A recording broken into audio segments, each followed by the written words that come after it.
Kembali di kabar pagi pemirsa, Presiden Joko Widodo meninjau kesiapan media center KTT ASEAN 2023 di Hotel Bintang Flores, Labuan Bajo, Nusa Tenggara Timur. Media center KTT ASEAN dilengkapi berbagai fasilitas dan berkapasitas lebih dari 200 awak media yang datang dari dalam negeri dan mancanegara. Media center KTT ASEAN 2023 beroperasi dari tanggal 6 sampai 12 Mei. Hotel Bintang Flores Labuan Bajo akan menjadi tempat konferensi pers untuk mengumumkan hasil KTT ASEAN pada tanggal 11 Mei 2023 mendatang.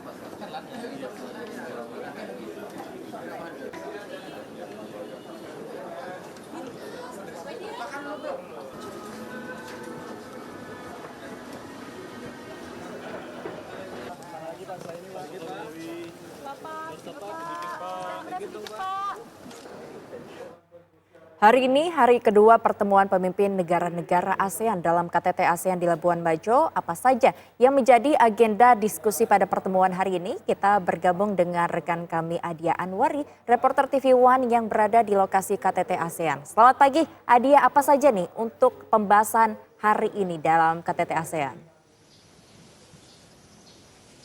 Ya baik, selamat pagi Yohana dan juga pemirsa TV One. Dari Labuan Bajo langsung ini saya mengabarkan tanggal 10 Mei hari ini dan esok ini akan menjadi puncak acara dari KTT ASEAN 2023. Setelah sebelumnya di hari-hari sebelumnya ini sudah ada beberapa pertemuan, yakni khususnya pada tanggal 9 Mei kemarin ini sudah ada sebanyak 3 pertemuan besar dan 4 pertemuan bilateral yang telah diikuti oleh Presiden Joko Widodo, di mana pertemuan bilateral ini diikuti oleh 4 negara lain yaitu Vietnam, Laos, Timor Leste, dan juga Malaysia.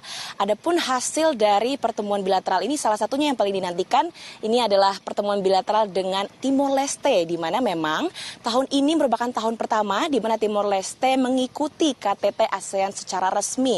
Dan memang ini seperti yang kita ketahui, Timor Leste ini merupakan negara yang paling baru dan paling akhir ini untuk join di ASEAN, karena memang sejak tahun lalu ini Timor Leste baru resmi menjadi anggota, meskipun statusnya hingga saat ini masih menjadi negara pengobservasi dan belum memiliki keanggotaan yang penuh atau tetap. Dan hasil dari pertemuan bilateral kemarin antara Indonesia dan Timor Leste ini bahwa kedua negara setuju untuk akhirnya membuat sebuah joint working group, di mana nantinya joint working group ini akan dapat mempersiapkan kedua negara untuk dapat mengembangkan kawasan ekonomi yang ada di perbatasan kedua negaranya. Setelah itu juga Presiden Joko Widodo ini menginginkan untuk dibentuknya adanya sebuah investment treaty ini untuk memperkuat perdagangan dari beberapa sektor antara kedua negara yakni Indonesia dan Timor Leste. Setelah itu Yohana dan pemirsa, selama masa keketuaan Indonesia di ASEAN yang sudah berlangsung dari bulan Januari hingga Desember 2023 nanti, Indonesia ini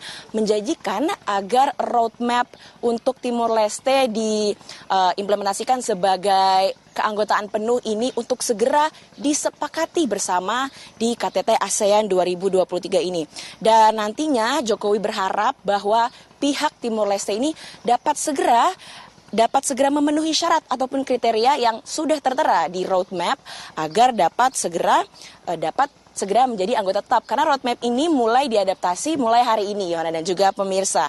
Dan setelah itu di masa keketuaan Indonesia di ASEAN ini ada 3 pilar utama yang dibentuk oleh Indonesia. Yang pertama ini adalah pilar Asian Matters, di mana Indonesia ini akan memimpin anggota-anggota ASEAN supaya dapat menghadapi berbagai tantangan dan memiliki visi besar di 2045, di mana juga Indonesia menyoroti kasus-kasus seperti TPPO atau tindak pidana perdagangan orang, lalu juga ada kasus migran dan juga kasus krusial lainnya di sepanjang ASEAN ini. Dan yang kedua ini ada pilar Epicentrum of Growth, di mana Indonesia ini akan menjaga dan memperkuat kerjasama nyata dengan anggota ASEAN sehingga nantinya ASEAN diharapkan bisa menjadi kawasan yang disegani dalam scope global begitu. Dan yang ketiga ini ada Asian Outlook on the Indo-Pacific. Ini soal bagaimana Indonesia terus bekerja sama dengan negara-negara di Indo-Pasifik, tidak hanya soal keamanan dan politik saja Yohana, namun juga untuk dapat bekerja sama di bidang ekonomi dan juga ekonomi berkelanjutan. Dan hari ini tanggal 10 Mei akan ada beberapa agenda. Salah satunya ini ada 5 pertemuan yang nantinya semuanya akan dipimpin oleh Presiden Republik Indonesia yakni Joko Widodo. Dan nanti juga akan ada pertemuan KTT dalam format pleno, kemudian juga ada 4 pertemuan interface, lalu juga pertemuan tersebut akan dihadiri oleh masing-masing parlemen seperti dengan youth, lalu dengan Asian Business Advisory Council atau ABAC, lalu itu dengan bisnis dan juga dengan high level task force. Dan untuk para delegasi hari ini Presiden Joko Widodo mengundang untuk adanya agenda welcoming dinner dan juga sunset viewing di akhir hari ini. Dan memang untuk pagi hari ini belum dimulainya agenda karena biasanya agenda ini dimulai pada pukul 8 pagi. Begitu dari Labuan Bajo, kembali ke Anda di studio, Yohana. Baik, terima kasih Adi atas laporan Anda. Tentu saja kita harapkan bahwa kerjasama antara negara-negara ASEAN ini dapat berjalan dengan baik dan juga tentunya dapat menemukan solusi dari permasalahan yang ada saat ini. Selamat bertugas kembali Adi ya.